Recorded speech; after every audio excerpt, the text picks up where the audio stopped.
Hello everyone, welcome to our class. In today's lecture, we are going to talk about chemi-osmotic hypothesis. This hypothesis is going to explain the mechanism of ATP synthesis. The mechanism will be same in plastid, that is in chloroplast, and in mitochondria. Only the sites are going to vary for that. So here we are going to talk about the mechanism of ATP synthesis by using this chemiosmosis in thylakoid membrane, or that is in the chloroplast. So let's start with the same. The component of this chemiosmotic hypothesis are the photosystem which are embedded in the thylakoid membrane, P680 that is photosystem 2, P700 that is photosystem 1, along with the cytochrome B6F that are the electron acceptors, along with the plastoquinone, this is a mobile electron carrier, and this is the lumen of thylakoid, this is the matrix of chloroplast, that is a stroma. So this stroma is the site for dark reaction and this is the site for the light reaction, that is the membrane of thylakoid. So we have already discussed about that light reaction. Here we are going to talk about the synthesis of ATP.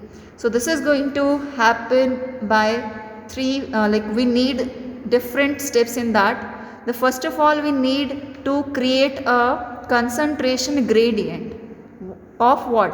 Of these protons. As you can see, these H positive ions are spread in the chloroplast unevenly. They are almost in the similar concentration in the lumen and in stroma.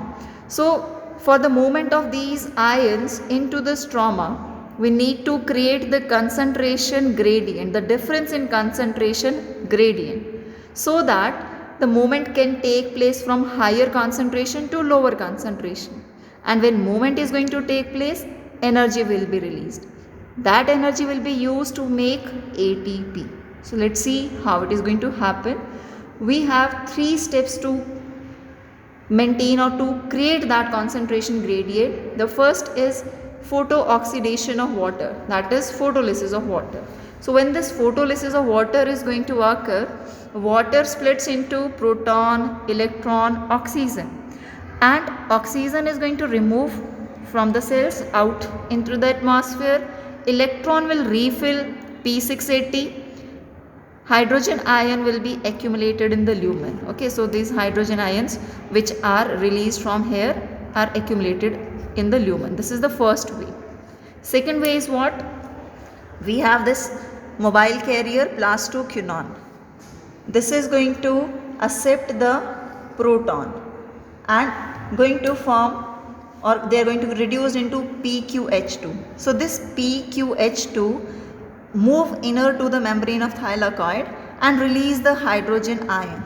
So in this way, the hydrogen ion from the stroma will bind to this PQ and form this PQH2, and PQH2 will release the ions into the lumen. So this is the second way, that is mentioned in few books that a cytochrome B6 is involved in this process.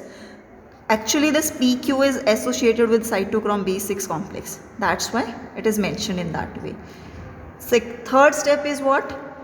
The NADP which is present in the stroma, in the presence of NADP reductase enzyme is going to form NADPH.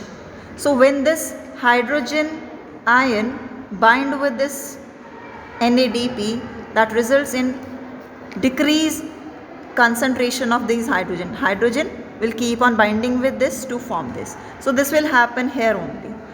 In this way, the concentration of the hydrogen ion in lumen is keep on increasing. Okay, so in this way this concentration gradient is created.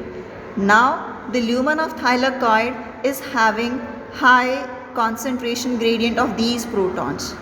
So from the higher concentration gradient to the lower concentration gradient, proton starts moving through the proton pump. This will act as a proton pump. This is CF particle made up of F0 and F1 structures, protein complexes.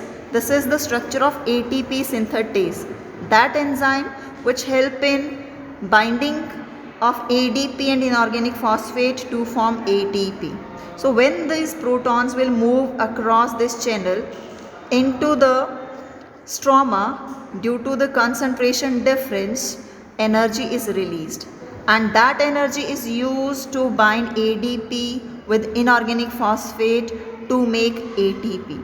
So more and more ATPs will be synthesized, because when the hydrogen ions move across this pump, there is a conformational change in the F1 structure, so that more and more ADP can come and bind and convert it into ATP.